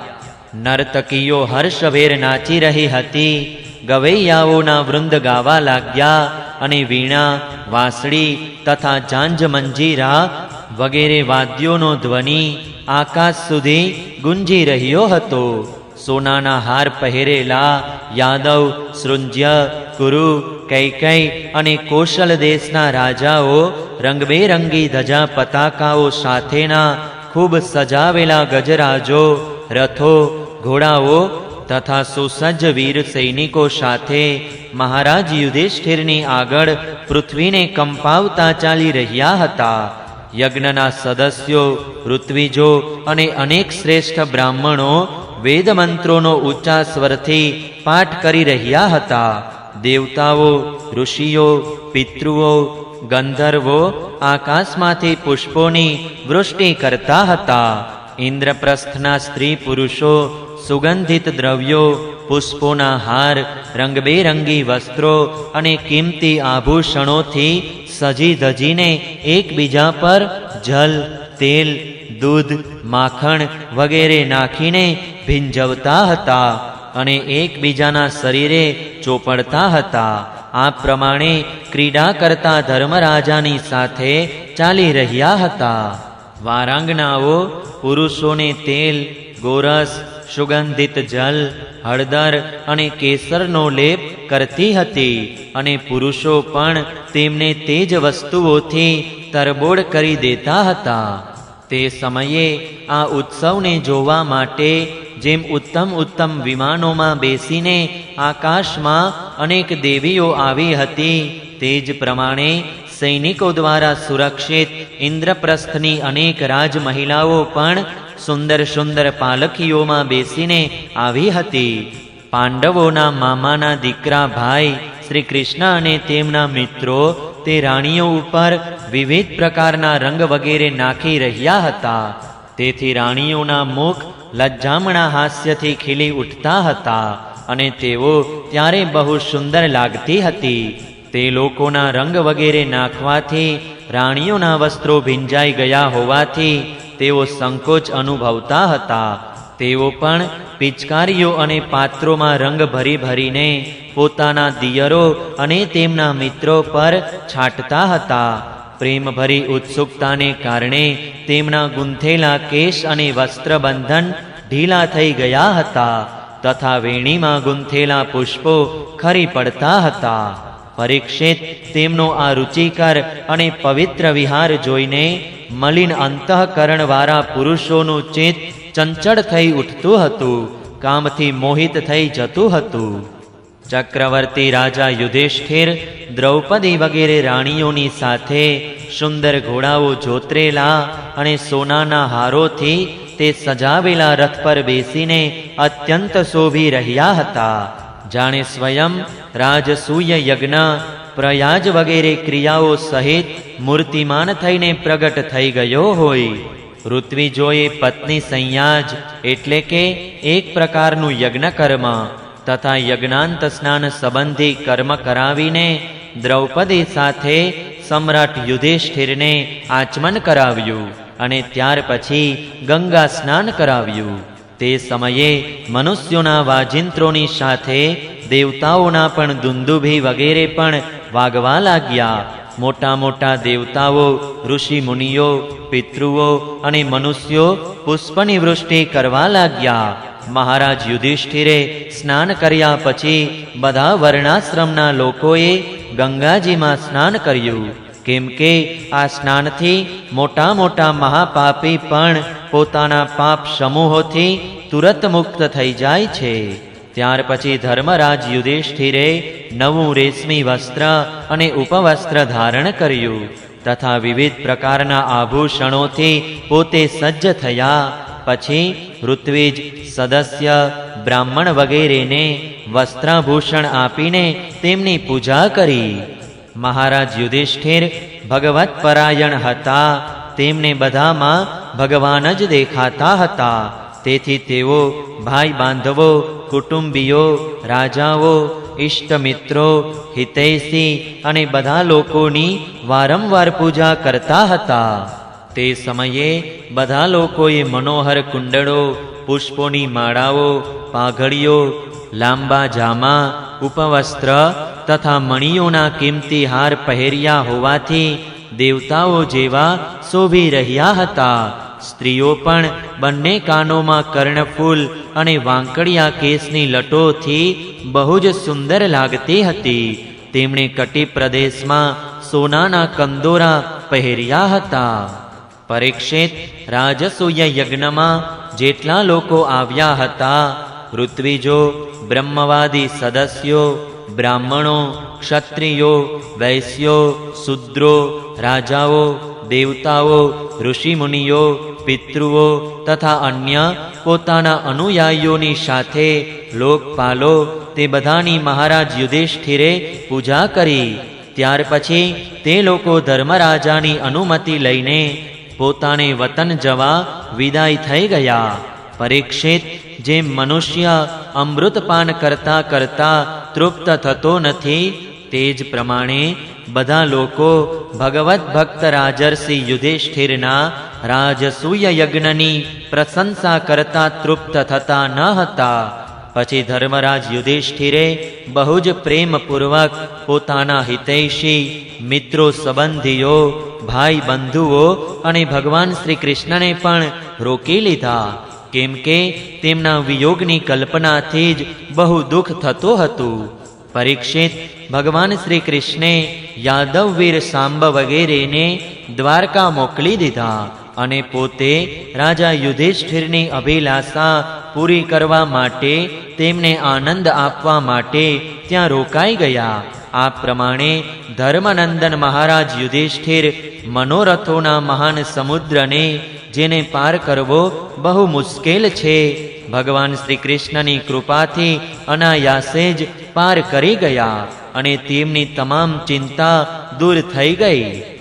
એક દિવસની વાત છે. ભગવાનના પરમ પ્રિય મહારાજ યુધિષ્ઠિરના અંતઃપુરની સૌંદર્ય સંપત્તિ અને રાજસૂય યજ્ઞ દ્વારા પ્રાપ્ત થયેલા મહત્વને જોઈને દુર્યોધનનું હૃદય ઈર્ષાથી બળવા લાગ્યું. પરીક્ષિત, પાંડવો માટે મૈદાનવે જે મહેલ બનાવ્યો હતો તેમાં રાજાઓની સંપત્તિ, દૈત્યોની સંપત્તિ, દેવેન્દ્રોની સંપત્તિ તથા વિવિધ પ્રકારની સંપત્તિઓ પ્રકાશતી હતી. તમામ શ્રેષ્ઠ સૌંદર્ય સર્વત્ર શોભી રહ્યું હતું.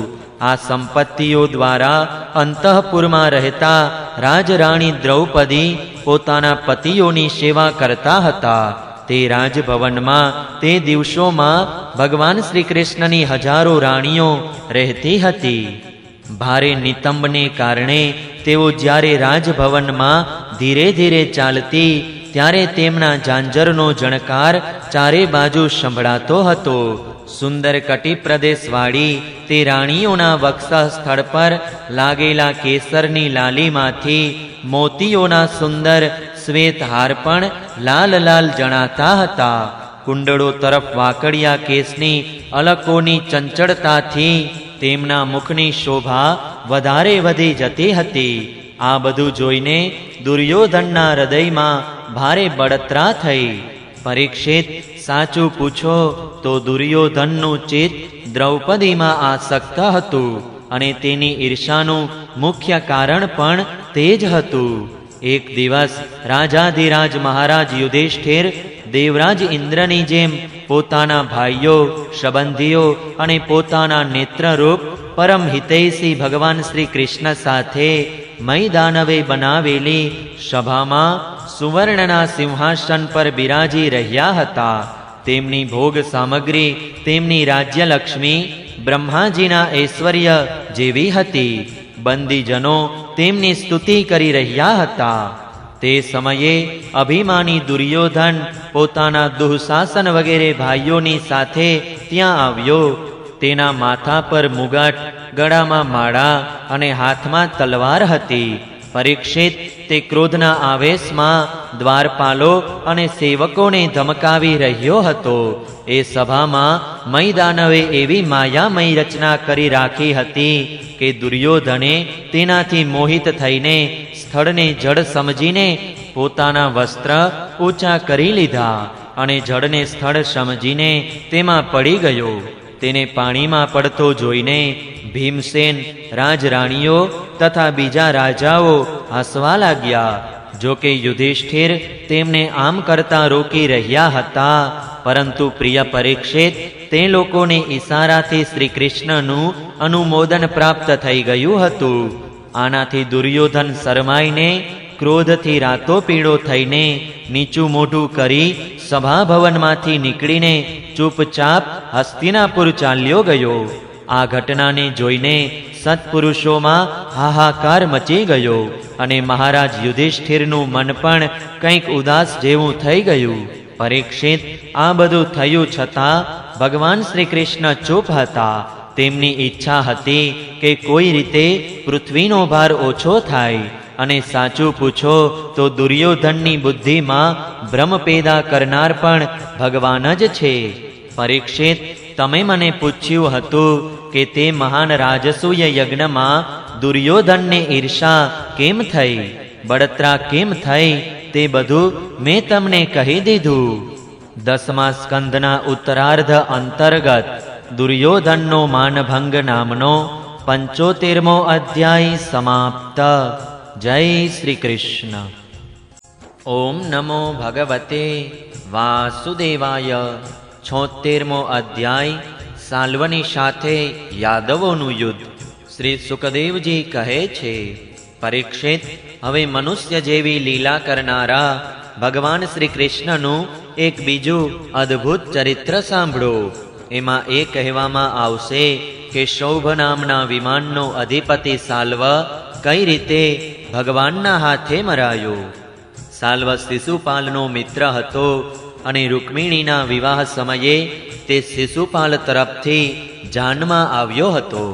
તે વખતે યાદવોએ જરાસંઘ વગેરેની સાથે સાથે સાલ્વને પણ જીતી લીધો હતો. તે દિવસે બધા રાજાઓની સામે સાલ્વે એવી પ્રતિજ્ઞા કરી હતી કે હું પૃથ્વી પરથી યાદવોને નષ્ટ કરી દઈશ. બધા લોકો મારું બળ પરાક્રમ જોઈ લેજો. પરીક્ષિત, મૂર્ખ સાલ્વે આવી પ્રતિજ્ઞા કરીને દેવાદિદેવ ભગવાન પશુપતિની આરાધના કરી. તે દિવસોમાં તે આખા દિવસમાં એક જ વાર એક મુઠ્ઠી રાખોડી ફાંકીને આરાધના કરતો હતો. આમ તો પાર્વતી ભગવાન શંકર આશુતોષ છે, છતાં પણ તેઓ સાલ્વનો ભયંકર સંકલ્પ જાણીને 1 વર્ષ બાદ પ્રસન્ન થયા. તેમણે પોતાના શરણાગત સાલ્વને વરદાન માગવા માટે કહ્યું. ત્યારે સાલ્વે એવું વરદાન માગ્યું કે મને આપ એવું વિમાન આપો કે જે દેવતાઓ, અસુરો, મનુષ્યો, ગંધર્વો, નાગ અને રાક્ષસોથી તોડી શકાય નહીં.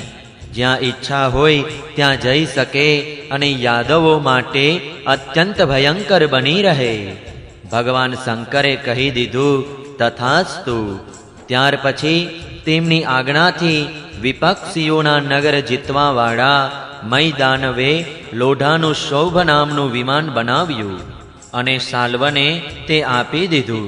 તે વિમાન નહીં પણ જાણે એક નગર જ હતું. તે એટલું અંધકારમય હતું કે તેને જોઈ શકવું અથવા પકડવું બહુ મુશ્કેલ હતું. ચલાવનાર તેને જ્યાં લઈ જવા ઈચ્છે ત્યાં તે તેની ઈચ્છા કરતાં જ પહોંચી જતું હતું. સાલ્વે તે વિમાન પ્રાપ્ત કરીને દ્વારકા પર ચડાઈ કરી દીધી, કેમ કે તે વૃષ્ણિવંશી યાદવો દ્વારા કરાયેલા વેરને સદા યાદ રાખતો હતો. પરીક્ષિત, સાલ્વે પોતાની બહુ મોટી સેનાથી દ્વારકાને ચારે બાજુથી ઘેરી લીધું અને તેના ફળફૂલથી ભરપૂર ઉપવનો અને બગીચાઓને ઉજાડવા અને નગરદ્વારો, દરવાજાઓ, રાજમહેલો, અટારીઓ, દિવાલો અને નાગરિકોના હરવા ફરવાના સ્થાનોને નષ્ટભ્રષ્ટ કરવા લાગ્યો. તે બહુ મોટા વિમાનમાંથી શસ્ત્રોની વૃષ્ટિ કરવા લાગ્યો. મોટી મોટી શિલાઓ, વૃક્ષો, વજ્ર, સર્પ અને જલની મોટી મોટી ધારાઓ વરસાવા લાગી. પ્રચંડ વંટોળીઓ ફૂંકાવા લાગ્યો. ચારે બાજુ ધૂળ છવાઈ ગઈ. પરીક્ષિત, પ્રાચીન કાળમાં જેમ ત્રિપુરાસુરે સમગ્ર પૃથ્વીને પીડિત કરી દીધી હતી, તે જ પ્રમાણે સાલ્વના વિમાને દ્વારકાપુરીને અત્યંત પીડિત કરી દીધી. ત્યાંના સ્ત્રી પુરુષોને ક્ષણભરની શાંતિ ન રહી.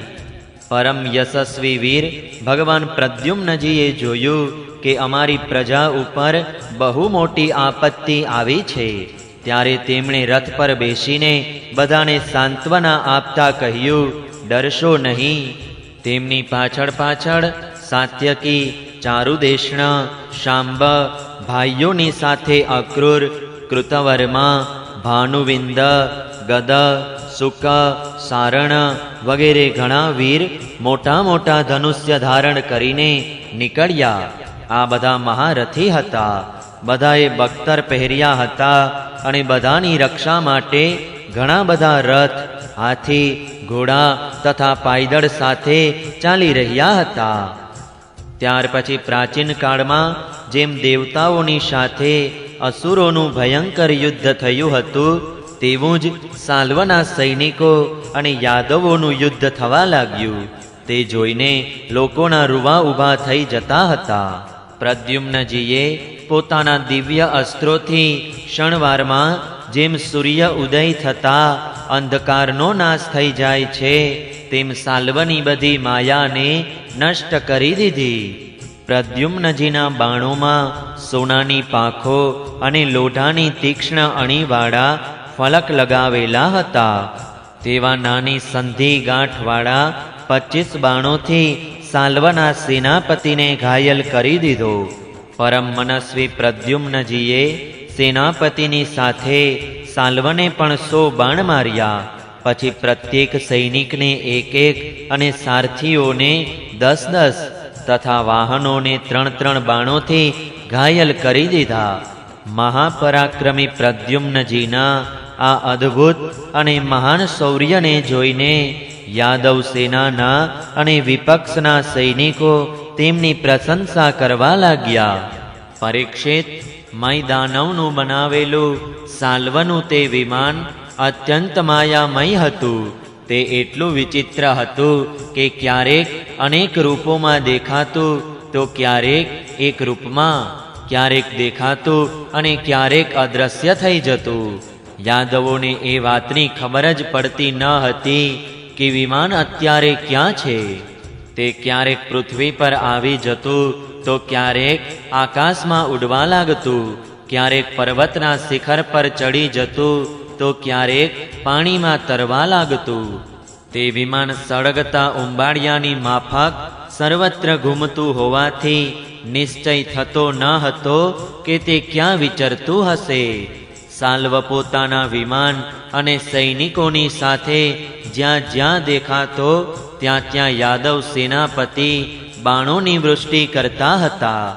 તેમના બાણ સૂર્ય અને અગ્નિ જેવા સળગતા તથા વિષધર નાગ જેવા અસહ્ય હતા.